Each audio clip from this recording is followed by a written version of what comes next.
Salam multimedia. Halo semuanya, perkenalkan nama saya Wildan Hafiz dengan NIM 182191115 jurusan Sistem dan Teknologi Informasi. Di sini akan menjelaskan sedikit mengenai audiovisual objects nih sebagai salah satu topik perkuliahan dalam pelajaran Sistem Media II 3150 dan juga sebagai tugas pemenuhan UAS Sistem Multimedia. Oke, pada kesempatan kali ini saya akan membahas 4 aspek dalam audiovisual objects itu sendiri, yaitu ada konsep dasar atau konsep utama dari audiovisual object, lalu di sini ada penjelasan singkat bagaimana audiovisual objects itu dibentuk dan juga ditampilkan. Kemudian di sini juga ada implementasi atau digunakan dalam apa sih audiovisual object itu sendiri, dan juga yang terakhir di sini ada contoh atau bentuk nyata dari audiovisual objects dalam kehidupan sehari-hari. Oke, kita lanjut ke konsep dasar dari audiovisual objects. Jadi apa sih audiovisual objects itu? Nah, audiovisual objects atau bisa disingkat AVO ya untuk selanjutnya, di sini itu merupakan sebuah konten atau media yang biasanya tuh dibuat dalam format MPEG-4. AVO ini biasanya terkumpul menjadi beberapa jenis media dan juga di sini membentuk sebuah adegan atau skema yang dapat diubah-ubah atau dianimasikan. Jadi misalnya itu kayak nonton bola nih, atau misalnya olahraga yang memiliki setup multi kamera gitu. Nah, yang bisa diganti-ganti kameranya itu tuh termasuk ke dalam bentuk AVO juga. Nah, untuk yang contohnya tadi itu, yang bola tadi atau olahraga itu termasuk ke dalam AVO yang berbentuk video. Tapi ternyata ada lagi nih bentuk lain dari AVO, seperti ada audio, ada juga grafik, dan juga di sini ada image. Jadi setiap media ini nantinya tuh direpresentasikan sebagai sebuah objek individual, lalu digabung dan dileburkan menjadi satu adegan yang utuh. Oke, kita lanjut. Nah, setelah kita tahu nih apa itu AVO gitu ya, sekarang kita di sini mengulik sedikit nih mengenai gimana sih cara kerja dari AVO itu sendiri hingga menjadi sebuah audiovisual. Nah, jadi setiap AVO ini tuh memiliki sebuah lokasi terpisah untuk setiap objek dalam bentuk multimedia tadi, yang grafik, audio, dan image tadi, itu tuh terpisah-pisah lokasinya, nanti setelah itu digabungkan nih AVO-AVO yang tadi, lalu objek-objek tersebut tuh akan terintegrasi secara interaktif dan juga berkesinambungan dalam satu adegan atau skema yang utuh. Nah, kita ambil contoh pada gambar yang di sini ya. Di sini terdapat beberapa objek nih yang membentuk adegan di sini. Di sini itu ada 3 video low quality yang ada di kiri bawah, ada video high quality yang di kiri atasnya, lalu di sini juga ada audio yang terhubung dengan video high quality yang di kiri atas, dan juga di sini terdapat elemen-elemen pendukung lainnya, seperti ada di sini ada icon record, ada icon setting, dan juga icon full screen yang dalam bentuk image ya, kalau misalnya di AVO. Nah, karena terhubung secara interaktif nih, jadi setiap adegan dan media itu dapat dimanipulasikan oleh penggunanya sendiri. Seperti di sini memilih salah satu di antara ketiga video low quality yang di kiri bawah ini, akan mengubah video high quality yang ada di kiri atas. Jadi, ya jadi berubah gitu ya posisinya. Nah, atau misalnya apabila kita mengklik record atau full screen, nanti fungsionalitas dari video itu akan berubah, jadi tersimpan dalam perangkat kalau misalnya record, atau merubah ukuran video menjadi lebih besar kalau misalnya mengklik yang full screen. Oke, kita lanjut. Nah, setelah mengetahui nih kayak konsep dasar dari AVO, pengertiannya, dan cara kerjanya ya secara singkat tadi, kita lanjut nih ke aspek selanjutnya, yaitu gimana sih penjelasan singkat dari cara kerja AVO yang tadi gambaran umum ya, secara singkat aja itu selanjutnya ini. Jadi dalam pembuatan audiovisual itu sendiri terdapat 4 tahapan utama yang menjadi dasar pembuatan audiovisual. Nah, pertama-tama di sini terdapat tahapan identifying yang untuk mengidentifikasi alur stream dari AVO itu sendiri. Lalu di sini terdapat tahap encoding yang mengkompresi alur stream AVO berdasarkan medianya. Kemudian yang ketiga terdapat multiplexing yang mentransmisikan dan mengirimkan akses unit dari AVO stream. Dan terakhir di sini terdapat recovering yang di sini itu menyesuaikan akses unit dengan MP4 klien sebagai decodernya nanti setelah sudah jadi audiovisualnya. Nah, di sini yang pertama kita akan mengidentify stream, yang di sini tuh AVO tuh terbagi menjadi beberapa stream nih. Seperti ada bisa dilihat di gambar. Di sini nanti untuk masuk ke tahap encoding kita harus mengidentifikasi beberapa stream dari AVO ini. Nah, pertama-tama stream dari AVO ini secara keseluruhan itu didefinisikan oleh sebuah tree of nodes yang di sini tuh berisi konten atau media yang nantinya akan ditampilkan berdasarkan keinginan pengguna, baik itu visual ataupun audio. Nah, representasi dari skema tree of nodes ini akan di-encoding secara terpisah sebagai sebuah BIFS atau binary format for scene stream. Nah, kalau di gambar itu ada di kiri atas, di kiri paling atas ya. Itu binary ya. Itu masuknya ke scene description stream atau BFS. Nah, lanjut kalau misalnya AVO yang terdapat di dalam skema ini, skema tree of nodes ini, akan di-encoding juga, tapi secara terpisah melalui sebuah individual elementary stream dari masing-masing AVO. Jadi kayak kalau di sini tuh ada video stream, ada image stream, dan juga ada audio stream yang di bawahnya BFS tadi. Oke, sekarang kita lanjut ke, nah ini sebenarnya kayak penjabaran lebih lanjut sih dari pembagian stream tadi dalam bentuk MPEG-4, di mana di sini tuh terdapat 3 bagian utama untuk kode pemrogramannya sendiri, yaitu adalah layout skema yang menyimpan simpul atau node dari audio dan visual yang memiliki kayak semacam pointer untuk mengenkapsulasi setiap media. Jadi kalau di sini tuh ada video, audio, dan juga gambar ya. Bisa dilihat di variabel di sini. Jadi ada video, audio paling atas, ada image atau gambar, dan juga ada video di bawahnya yang paling bawah itu.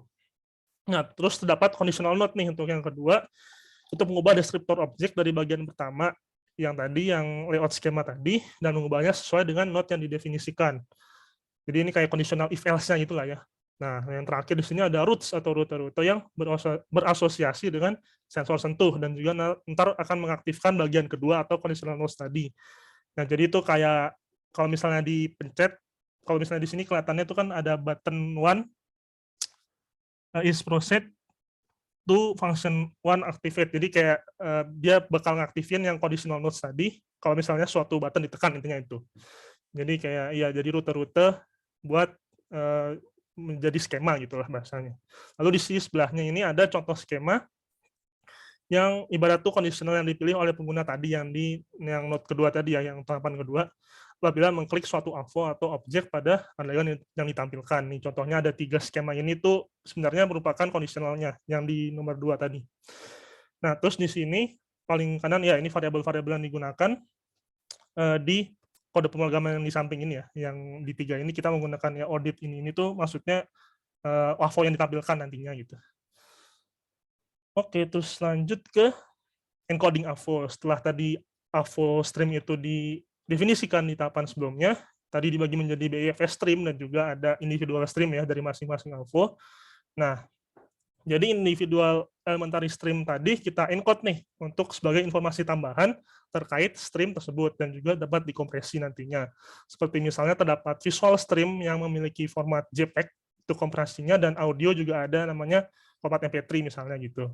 Nah, informasi tambahan ini tuh bertujuan nih agar MPEG-4 sendiri itu, MPEG-4 client yang nanti bakal mendekode stream tersebut di akhir-akhir nanti bakal tahu nih informasi apa aja mengenai stream tersebut yang perlu diketahui. Kayak misalnya, kalau misalnya ada stream yang berhubungan dengan stream-stream lain, atau misalnya stream tersebut dienkripsi dengan sebuah password, jadi bisa tahu nih decodernya tuh udah tahu mau ngedecode kayak gimana. Nah, nanti proses ini akan menghasilkan sebuah objek descriptor yang mengklasifikasikan tipe data dari stream yang telah di-encode, dan juga ntar dikompresi, dan di sini juga terbagi-bagi menjadi beberapa access unit. Kalau misalnya di gambar ini kelihatan ya, ada kayak objek descriptor, itu ntar bakal dimasukin ke streamnya, terus ada AU, access unit, yang dibagi-bagi jadi beberapa bagian gitu. Jadi itu intinya encoding itu buat nambahin informasi terkait streamnya. Oke, lanjut ke slide selanjutnya. Di sini ada synchronization dan multiplexing. Tahapan selanjutnya dari pembuatan audiovisual, di sini terdapat synchronization, di mana di sini itu individual stream yang telah terkompresi dan terencode sebelumnya itu disinkronkan untuk memungkinkan kumpulan AVO stream ini bersinergi atau berkesinambungan dalam satu adegan atau skema tertentu gitu. Di sini terdapat sinkronisasi intramedia dan juga intermedia yang dilakukan, di mana intramedia di sini itu berarti suatu AVO stream perlu diterjemahkan nih ke dalam rate tertentu dalam sebuah client MPEG-4. Misalnya kalau misalnya kita nonton YouTube nih, terus kita nge-pause, itu kan berarti dia ngasih tahu rate-nya tuh, misalnya kalau nge-play itu gimana, kalau nge-pause itu gimana, kalau nge-play jalan terus misalnya kan, kalau nge-pause dia stop gitu. Nah, itu ntar kayak gitu tuh sinkronisasinya tuh di sini intramedia ini. Nah, terus selanjutnya ke intermedia sendiri, itu berarti aksi mengubah properti dari AVO stream yang dilakukan oleh pengguna. Seperti misalnya kalau misalnya tadi yang di awal-awal itu kan ada video low quality ya, video low fidelity yang kecil di kiri bawah tadi tuh menjadi high fidelity yang di kiri atas. Itu tuh maksudnya kayak gitu, diberi perlakuan oleh pengguna biar interaksi dalam suatu adegan tuh menjadi tersinkronkan dengan baik gitu. Jadi kedua kedua sinkronisasi ini tuh buat biar suatu adegan tuh menjadi mulus lah bahasanya gitu. Nah, habis disinkronisasi terdapat ada tahapan multiplexing, di mana proses ini tuh AVO stream yang telah disinkronkan tadi di-encode dan juga dikompresi, dan ntar bakal ditransmisikan nih dan juga digabungkan dalam tahap multiplexing ini sehingga dapat disimpan dalam format MP4 ataupun juga bisa dijadikan live streaming, media live streaming apabila dibutuhkan. Nah, pada tahap ini juga secara tidak langsung sudah melakukan tahap recovery, gimana nantinya tuh waktu-waktu pada setiap alias unit, tadi misalnya disinkronisasi itu ada waktu-waktu, nanti bakal disesuaikan sama klien dari MP4-nya itu untuk mendekode stream-stream tersebut. Tadi jadi kayak yang udah disinkronisasi tadi tuh kayak waktunya tuh di recovery lagi. Oke, terus di sini penjabaran lebih lanjut sih mengenai sinkronisasi dan multiplexing tadi. Dapat dilihat di sini tuh bahwa tiap AVO stream itu disinkronisasi dan juga memiliki stempel waktu tertentu. Yang menggunakan di sini itu ada DTS, decode timestamp, dan juga composition timestamp CTS. Nah, lalu di multiplexing untuk disimpan ataupun menjadi media live streaming tadi. Dan di sini tuh ya recovery-nya ya, habis multiplexing di sini, itu ntar ada recovery. Jadi recovery tadi yang menampilkan MP4 ini ke dalam suatu media gitu, di decode di MP4 client itu recovery di setelah multiplexing. Lalu di sini selanjutnya setelah melihat seluk-beluk nih proses pembuatan audiovisual tadi, penerapannya ke dalam suatu media itu gimana sih, implementasinya itu gimana gitu. Kita lanjut. Nah, di sini terdapat beberapa penerapan audiovisual dari konsep-konsep tadi, di mana media-media ini masuk ke dalam tahap recovery yang tadi ya, yang ini tuh jadi kayak MP4 client-nya gitu. Nah, jadi akan menikot dan menampilkan AVO stream yang tadi udah di multiplexing dan disinkronisasi. Di sini terdapat satunya, yang satu itu ada CD atau DVD sebagai tempat penyimpanan umum untuk format MP4. Lalu ada aplikasi pemutar MP4 juga seperti VLC dan juga Windows Media Player untuk memutar film dan juga video. Lalu di sini ada media streaming, yaitu ada YouTube dan juga Twitch yang populer ya di masyarakat. Dan di sini terakhir ada TV broadcast yang kita tonton sehari-hari itu ternyata juga mengimplementasikan penerapan audiovisual. Jadi untuk menyiarkan suatu acara atau program.